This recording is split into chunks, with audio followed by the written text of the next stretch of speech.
Halo semua. Saya mendapatkan kiriman sebuah video dari salah seorang subscriber. Di dalam video itu, ada seorang mualaf bernama Donditan yang bertanya kepada seorang Kristen bernama Yunia.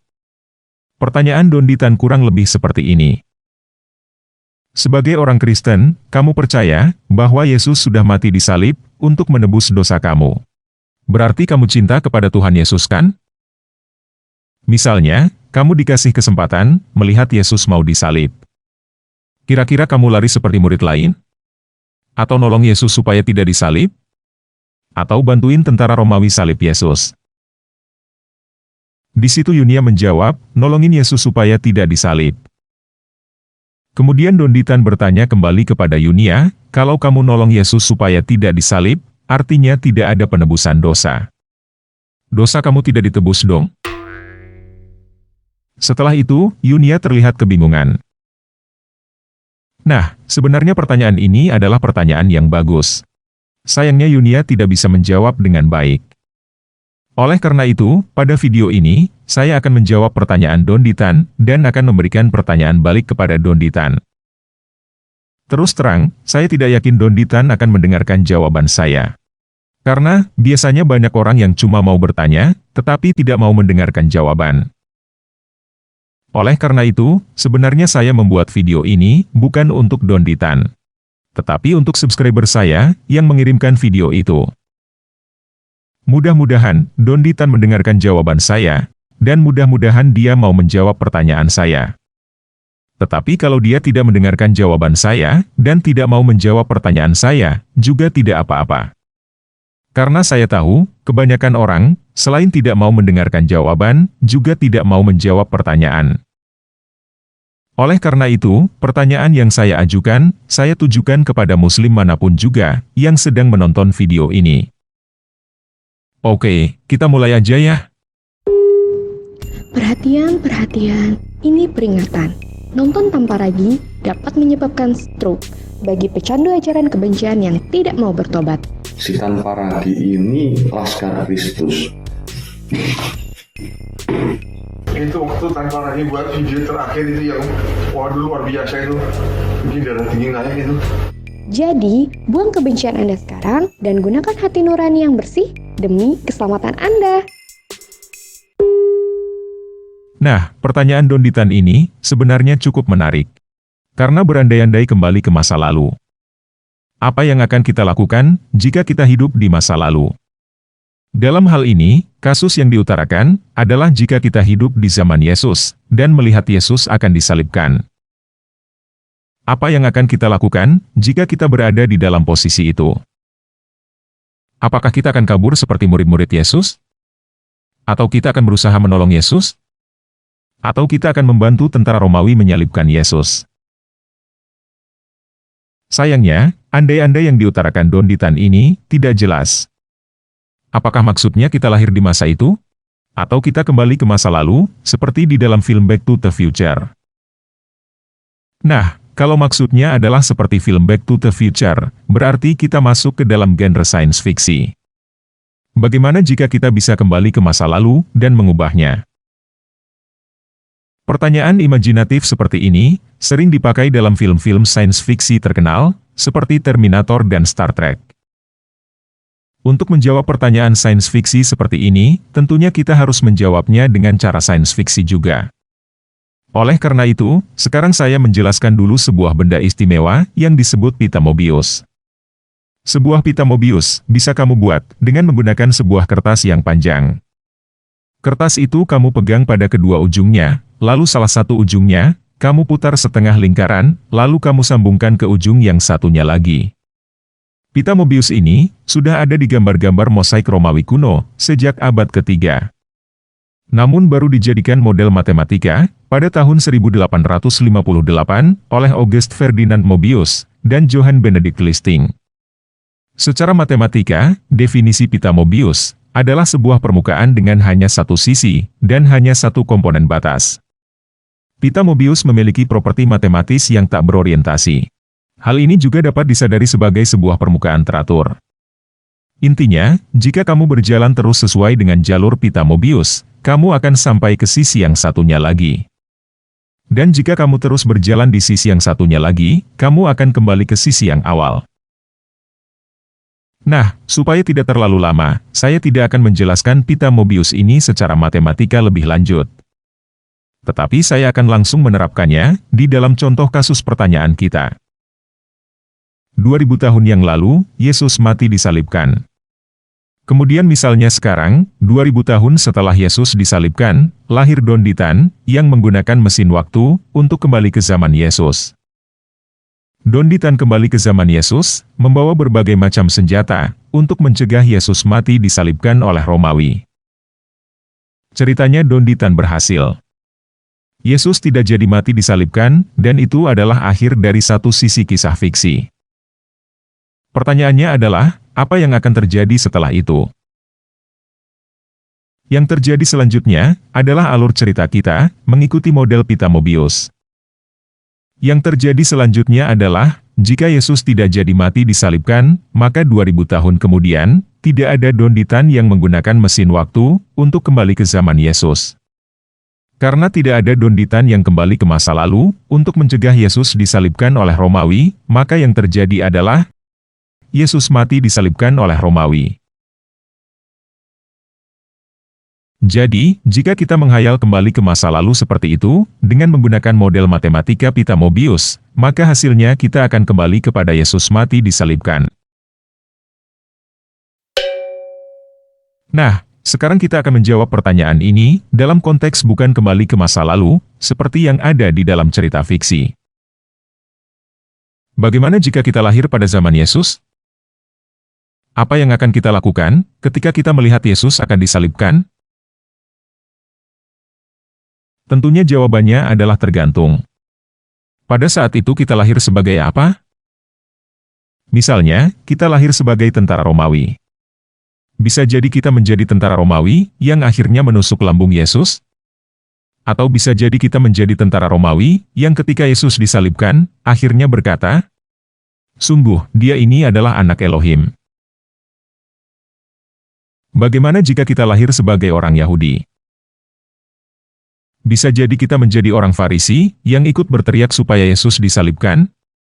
Bisa jadi kita menjadi orang Yahudi biasa yang tidak pernah berhubungan dengan Yesus dan tidak peduli ketika Yesus disalibkan?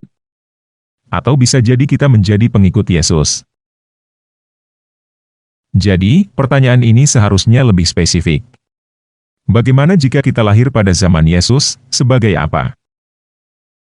Nah, mungkin pertanyaan yang dimaksud adalah, apa yang akan kita lakukan jika kita menjadi pengikut Yesus pada saat itu? Mungkinkah kita akan menjadi orang yang membantu orang Romawi menyalibkan Yesus?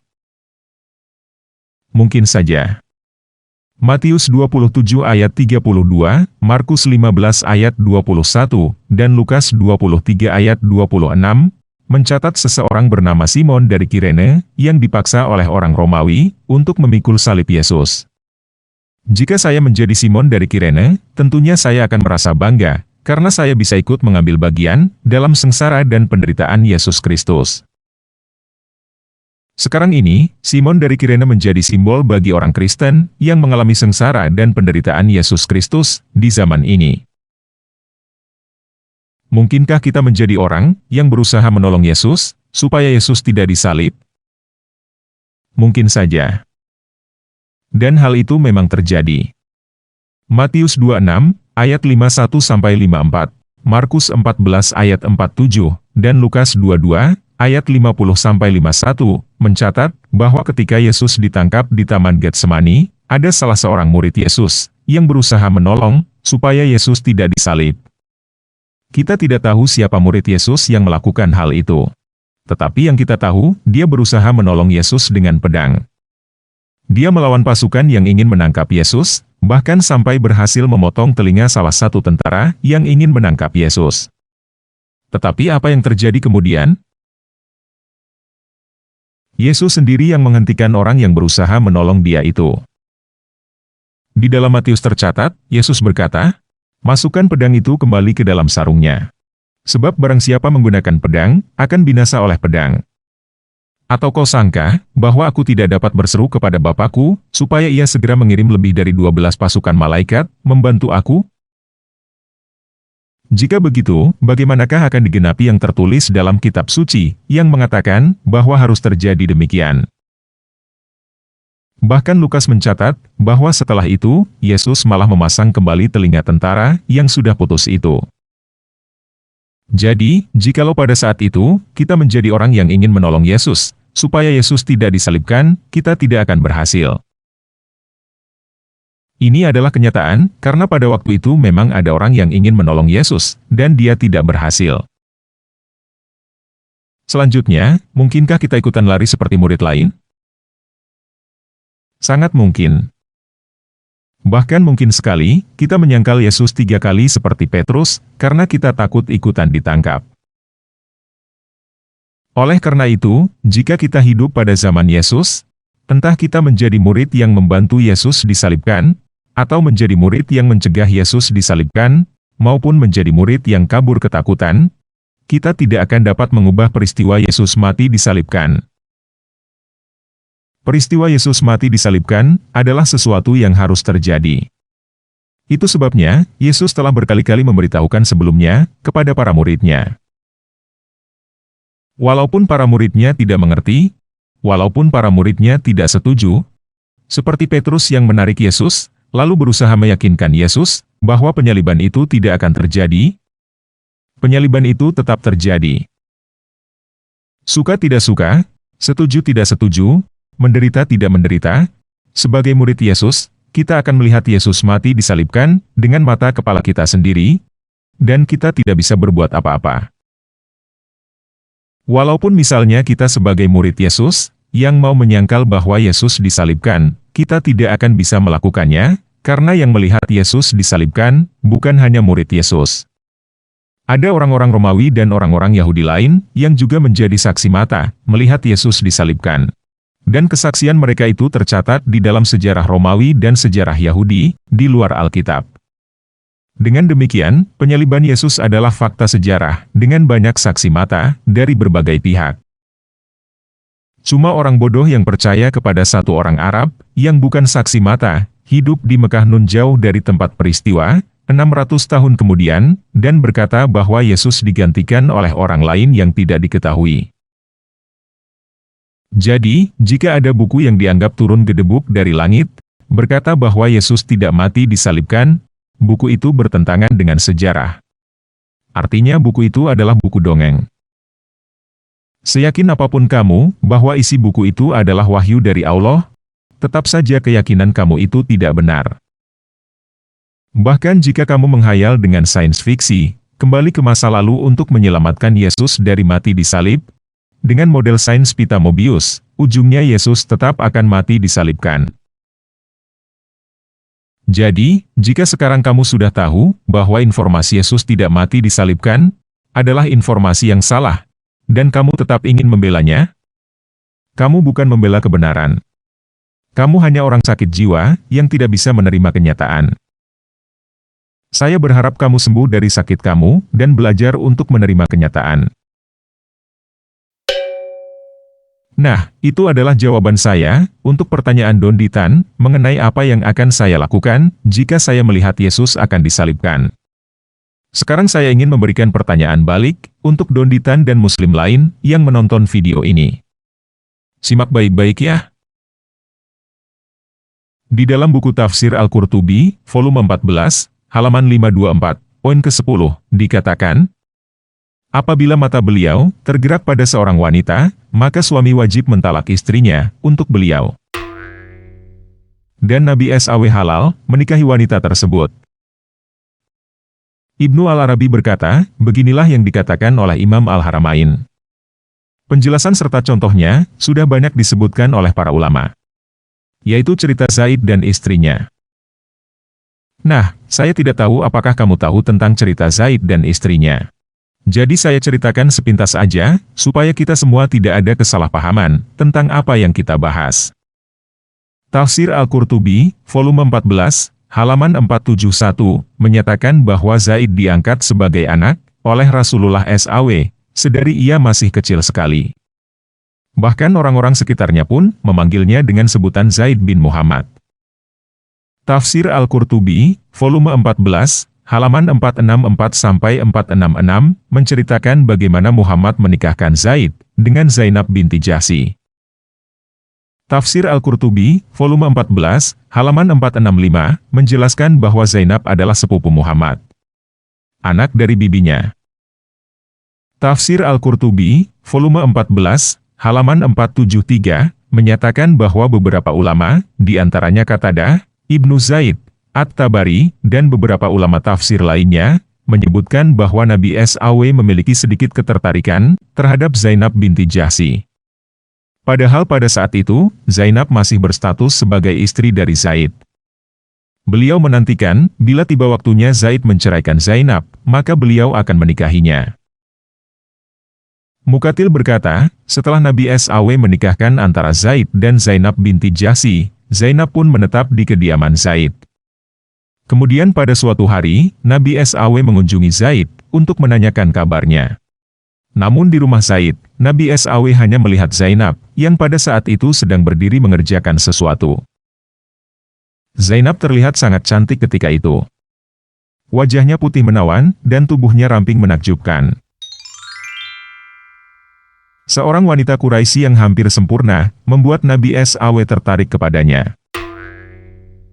Lalu beliau berkata, Maha Suci Allah, yang membolak-balikan hati manusia.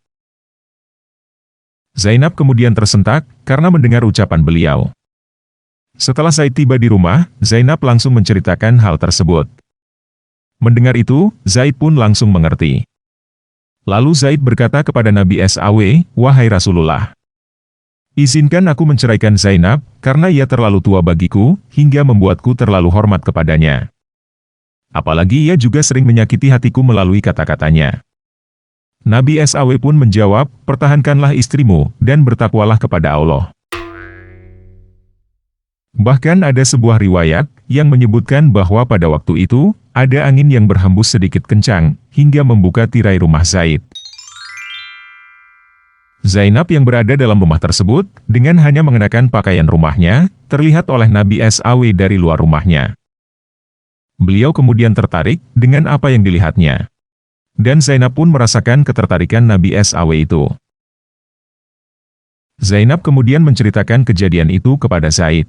Dan mendengar hal itu, terlintas dalam hati Zaid, keinginan untuk menceraikan Zainab. Singkat cerita akhirnya Zaid menceraikan Zainab. Halaman 480 dikatakan, diriwayatkan bahwa setelah Zaid menceraikan Zainab, dan setelah masa iddahnya selesai, Nabi SAW bersabda kepada Zaid, engkau adalah orang yang paling aku percaya mengenai hal ini. Oleh karena itu, lamarkanlah Zainab untukku. Singkat cerita, Zaid melamarkan Zainab untuk Muhammad. Tafsir Al-Qurtubi, volume 14, halaman 481 dikatakan, tiba-tiba, datanglah Rasulullah SAW ke sana, dan langsung mencampuri Zainab, tanpa meminta izin kepada siapapun terlebih dahulu. Ini adalah asbabun nuzul, atau cerita di balik turunnya ayat Al-Quran, surah 33 ayat 37. Dalam kurung ingatlah, ketika engkau dalam kurung Nabi Muhammad, berkata kepada orang yang telah diberi nikmat oleh Allah, dan engkau dalam kurung juga telah memberi nikmat kepadanya. Pertahankan istrimu, dan bertakwalah kepada Allah. Sedang engkau menyembunyikan di dalam hatimu, apa yang akan dinyatakan oleh Allah. Dan engkau takut kepada manusia, padahal Allah lebih berhak untuk engkau takuti. Maka, ketika Zaid telah mengakhiri keperluan terhadap istrinya, dalam kurung menceraikannya, kami nikahkan engkau dengan dia, dalam kurung Zainab. Agar tidak ada keberatan bagi orang mukmin, untuk dalam kurung menikahi istri-istri anak-anak angkat mereka, apabila mereka telah menyelesaikan keperluan terhadap istri-istrinya. Ketetapan Allah itu pasti terjadi. Tafsir Al-Qurtubi, volume 14, halaman 482-483 dikatakan, setelah Allah menurunkan ayat ini kepada Nabi SAW, dan memberitahukan beliau, bahwa Allah telah menikahkan beliau dengan Zainab, maka Nabi SAW pun mencampuri Zainab, tanpa izin siapapun lagi. Tidak ada pembaruan akad, tidak ada pernyataan mahar, dan tidak ada apapun yang menjadi syarat dan kewajiban yang disyariatkan kepada kaum muslimin pada umumnya. Ini adalah kekhususan yang dimiliki oleh Nabi SAW seorang. Tidak ada yang boleh menirunya lagi, menurut kesepakatan para ulama dan seluruh kaum muslimin dari dulu hingga sekarang. Oleh karena keistimewaan inilah, Zainab mengungkapkan rasa kebanggaan yang ada di dalam hatinya kepada para istri Nabi lainnya. Ia berkata, "Kalian dinikahkan oleh ayah-ayah kalian, sedangkan aku dinikahkan langsung oleh Allah." Nah, saya tidak bertanya, apakah kelakuan Muhammad yang barusan kita dengar dari tafsir Al-Qurtubi adalah tindakan yang berakhlak mulia? Karena jawabannya relatif. Bagi saya, mengawini bekas istri anak angkat sendiri adalah tindakan yang tidak bermoral. Dan kelakuan Muhammad yang barusan kita baca adalah tragedi yang membuat saya muak ketika mendengarnya. Tetapi, mungkin saja ada orang-orang tertentu yang senang mendengar kelakuan Muhammad yang barusan kita dengar, dan menganggapnya teladan yang berakhlak mulia. Jadi, menurut saya, jika kamu adalah orang yang ingin kawin dengan bekas istri anak angkat kamu sendiri, Islam adalah agama yang cocok untuk kamu. Tetapi, jika kamu adalah orang yang sadar bahwa mengawini bekas istri anak angkat sendiri adalah tindakan yang tidak bermoral, Islam tidak cocok untuk kamu.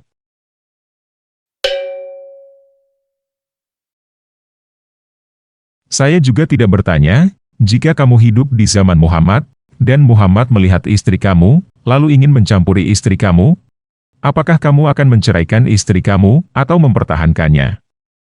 Karena jika kamu hidup di zaman Muhammad, dan Muhammad ingin mencampuri istri kamu tidak punya pilihan untuk menolaknya. Entah kamu ceraikan istri kamu atau tidak, dia akan tetap menemukan cara untuk mencampuri istri kamu. Contohnya Syafiyyah binti Huyai. Syafiyyah binti Huyai adalah tawanan perang yang sudah diambil oleh dia. Tetapi setelah Muhammad tahu bahwa Syafiyyah sangat cantik, dia langsung mengambil Syafiyyah dari dia. Malam itu juga, Syafiyyah dicampuri oleh Muhammad. Jadi, jika Muhammad ingin mencampuri istri kamu tidak punya pilihan setuju atau tidak setuju. Seperti yang dikatakan di dalam buku tafsir Al-Qurtubi, volume 14, halaman 524, poin ke-10. Apabila mata Muhammad tergerak pada seorang wanita, maka suami wanita itu wajib mentalak istrinya untuk Muhammad. Dan Muhammad halal menikahi wanita tersebut. Itu juga sebabnya, seperti dikatakan di dalam hadis Ibnu Majah, nomor 1622, kami sangat berhati-hati untuk berbicara dan bersenang-senang bersama istri kami di masa Rasulullah Shallallahu Alaihi Wasallam. Maka kami berani untuk melakukannya ketika Rasulullah Shallallahu Alaihi Wasallam meninggal. Artinya, ketika Muhammad masih hidup, semua orang takut istrinya dilihat oleh Muhammad. Karena kalau istrinya dilihat oleh Muhammad, dan Muhammad menginginkannya, maka orang itu harus menceraikan istrinya, supaya bisa dicampuri oleh Muhammad. Jadi, pertanyaan saya kepada Donditan, dan teman-teman muslim yang menonton video ini, begini. Coba bayangkan, kamu sedang hidup bahagia, bersama istri kamu. Kamu boleh bayangkan, kamu hidup dimanapun juga, di zaman manapun juga. Mendadak, ada seseorang yang meminta kamu untuk menceraikan istri kamu, supaya dia bisa mencampuri istri kamu. Coba jawab dengan jujur. Menurut kamu, orang yang meminta orang lain menceraikan istrinya, supaya istrinya itu bisa dia campuri, adalah nabi, atau bandit?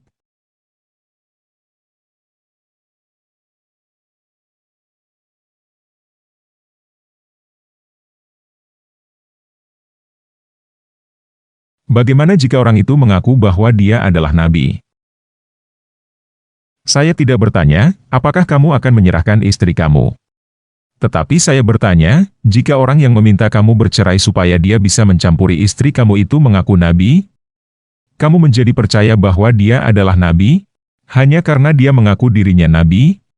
Atau kamu menjadi semakin yakin bahwa orang ini adalah seorang bajingan, bandit penipu, yang berusaha memperalat agama demi melancarkan kejahatannya? Bagaimana jika dia berusaha meyakinkan kamu, dia nabi, dengan berkata bahwa dulu dia pernah membelah bulan? Ketika kamu melihat ke langit, dan bulan tidak terbelah, dia berkata, sekarang bulannya sudah tersambung kembali. Bagaimana jika dia berkata, bukti dia nabi, adalah semalam dia terbang naik burak dari tempat tidur, lalu kembali di pagi hari dan mendapatkan wahyu, bahwa kamu harus berdoa 5 kali sehari. Oleh karena itu, kamu harus menceraikan istri kamu, supaya orang yang baru dapat wahyu ini, mendapatkan pahala dari Tuhannya, berupa mencampuri istri kamu malam ini juga. Apa yang harus orang itu lakukan, supaya kamu yakin, bahwa dia adalah nabi? Bagaimana jika dia mendadak mendapatkan wahyu gedebuk dari langit? Tantan Donditan, segeralah jadikan istrimu mantan, supaya aku bisa melakukan penyemprotan, dan kamu akan kuberikan sebuah intan. Bagaimana jika ditambah dengan sebuah pedang di lehermu? Ceraikan istri kamu cepetan, atau nyawamu diambil setan. Jadi, saya tidak bertanya, apakah kamu akan menceraikan istri kamu atau tidak. Karena kamu tidak punya pilihan, jika Muhammad mau mencampuri istri kamu. Yang menjadi pertanyaan saya, adalah kamu yakin bahwa orang yang mau mencampuri istri kamu itu, adalah nabi yang berakhlak paling mulia? Atau kamu yakin, bahwa orang itu adalah seorang bandit biadab, yang bisa menggunakan topeng agama atau apapun juga, untuk mendapatkan semua keinginannya? Nah, kalau dari penjelasan ini, teman-teman bisa mengerti, bahwa Muhammad bukan nabi, berarti teman-teman adalah orang yang cerdas, punya akal yang sehat, dan hati nurani yang bersih. Kalau teman-teman bisa mengerti bahwa Muhammad bukan nabi, maka teman-teman juga bisa mengerti bahwa Al-Quran bukan wahyu, dan Islam bukan agama yang benar. Kalau teman-teman sudah sadar bahwa agama yang kamu percaya selama ini ternyata salah, maka teman-teman bisa mulai mencari agama lain yang lebih baik. Nah, khusus untuk Donditan, kalau kamu mendengarkan video ini, saya mau berkata begini. Saya tidak tahu, kamu punya kepahitan apa dengan Kristen. Kalau kamu mau keluar dari Kristen, itu adalah hak kamu, dan saya menghargai itu. Tetapi, kalau kamu masuk Islam, karena menurut kamu Kristen salah, maaf, saya mesti berkata, bahwa kamu bodoh. Kristen salah, tidak membuat Islam benar. Jadi, saya tidak berusaha untuk membujuk kamu, supaya kamu kembali ke Kristen. Tetapi saya menyarankan kamu, jika kamu memang mau keluar dari Kristen, coba kembali ke ajaran leluhur kamu. Konghucu. Kalau kamu suka ajaran Islam karena monoteis, Konghucu juga monoteis. Atau kalau kamu tidak mau Konghucu, setidaknya kamu pelajari ajaran agama Buddha. Ada banyak ajaran agama lain yang lebih bagus daripada agama yang mengajarkan orang untuk menceraikan istrinya, jika istrinya itu ingin dicampuri oleh si pemimpin agama. Dan banyak orang yang berakhlak lebih mulia daripada akhlak orang yang mengawini bekas istri anak angkat sendiri. Oke, sekian video kali ini. Yesus Kristus penguasa saya, memberkati.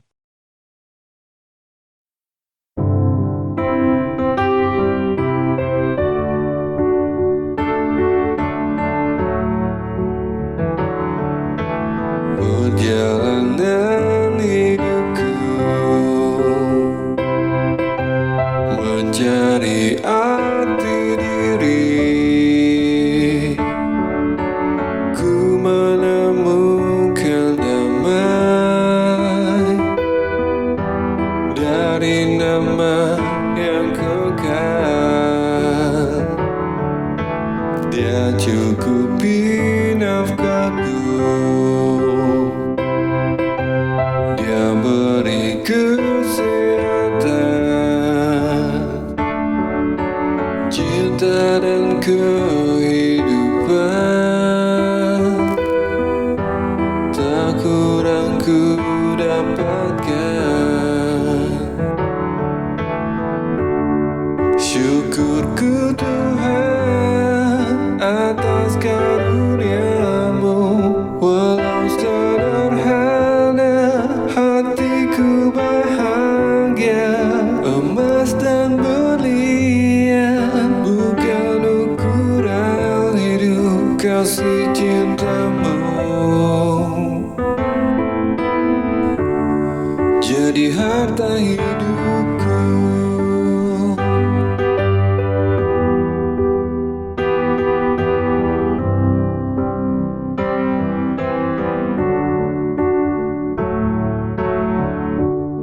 Syukurku Tuhan atas karuniamu, walau sederhana hidupku bahagia, emas dan berlian bukan ukuran hidup, tapi cintamu, kasihmu. Syukurku Tuhan atas karuniamu, hidup sederhana, hatiku bahagia, emas dan berlian bukan ukuran hidup, kasih cinta Tuhan jadi harta hidup.